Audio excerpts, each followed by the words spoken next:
Hey Tony, it's Friday. It was a really long day.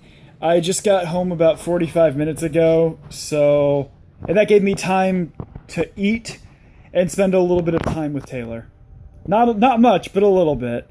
So it's been a long day, and you actually probably just sent me a message there, which is kind of funny. But so first off, to answer your question of the week, there are actually a lot of shows that I would recommend.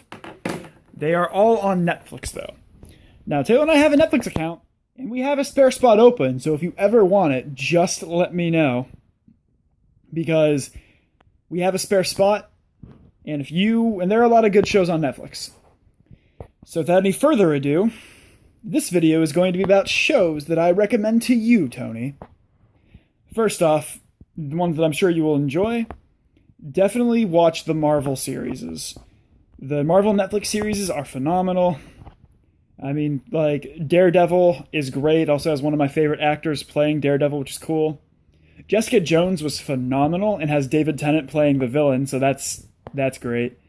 Luke Cage is really cool because it takes place in Harlem, and the city of Harlem, and the borough of Harlem itself is its own character, which is cool. And then there's Iron Fist, which wasn't that great, but you have to watch it to get the whole story and before you go to Defenders, which was awesome. So definitely watch the Marvel series if you get the chance. Another really good show that I think you might enjoy that Taylor and I have sat down and watched is The Last Kingdom. That's another really cool show. It's all about the Viking invasion of England during the I think it's during like the 800s. It involves Alfred the Great when they beat back the Viking invasion. I don't remember which year it takes place in, but it's in the Dark Ages. It's really well done. It was a BBC show, and it was very enjoyable. A lot of the characters are great. It's jokingly called the historical Game of Thrones, but I think you would enjoy it. Another show I'd recommend is Game of Thrones is a good one. I haven't watched it in a while because they went so awry from the books, but the show itself is very good, as is Boardwalk Empire, so those are two you should definitely put on your list. Another good show that Taylor and I watch every single year is How I Met Your Mother. That show is just funny, it's heartwarming, and it's really cool because it's about a bunch of 20 and 30-somethings trying to make their way in the big city, and it's as cliched as that is, it's really well done, and is one of my favorite shows, and it's one of Taylor and I's favorite shows that we always watch together. Let's think. One, if you're really interested in a really a really engaging serial killer story, watch The Fall. That is really thought-provoking, really, really enjoyable, and I enjoy it because not only do I enjoy serial killer fiction just because I find it interesting, but the main character, like the serial killer, is a very charming person, and the detective trying to take him down is Gillian Anderson, who's a great actress. She was in The X-Files, which I haven't watched, but that's what she's very famous for. If you're not really as interested in a serial killer story, but are more interested in just like murder mysteries, Castle is phenomenal. It has Nathan Fillion, who's great. Now, Castle, unfortunately, is not on Netflix, but there are many easy ways to find Castle online. Taylor and I marathoned the entire show just before my 1L year, and it's well worth it. Nathan Fillion is just funny, as he always is. The mysteries are fun. You can kind of join in with the group as you're trying to guess who the killer is. So that's a fun one. Another good mystery show that's a lot more dramatic is Broadchurch. It also has David Tennant in it. It's very, very good. That is on Netflix, and it was phenomenal. I watched the first season when it came out, my sophomore year of undergrad, and it was great. Like, it's a great murder mystery. I definitely recommend watching that. Let's think. There would be a couple movies that I might recommend, but you are under no obligation to watch these. I guess there is one more show. It's Spartacus. It's entirely a guilty pleasure. It's all about the Third Civil War, but it's a heavily fictionalized version in which Spartacus was a slave bought by a cruel slave master who had actually like killed his wife and everything. And it's a guilty pleasure because it's a lot of it's a lot of sex and violence, but it's fun to watch. It's not it doesn't take much thought.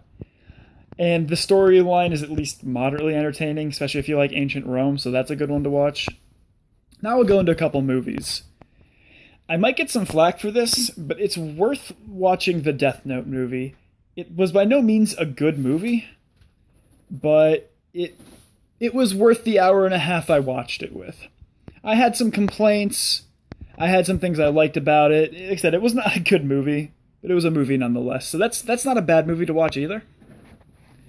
Let's think. Another good movie to watch, if you get the chance, is if you want to relive my childhood, or you want to relive childhood, The Iron Giant is on Netflix, and that was fun. I actually watched it about 2-3 weeks ago and really enjoyed it.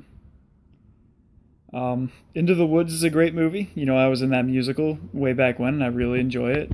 That one's not on Netflix, I don't believe, but you can easily find it in like a Best Buy or something. Let's think of other good shows and movies.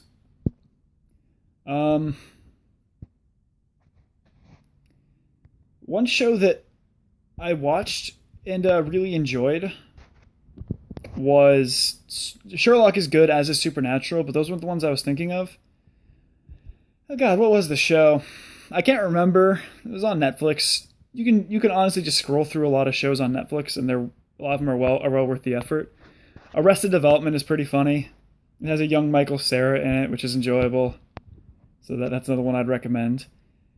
Basically, if you ever get a chance, and if you ever want to use a Netflix account, and you have a day that's just free, just peruse Netflix. There's always something interesting there.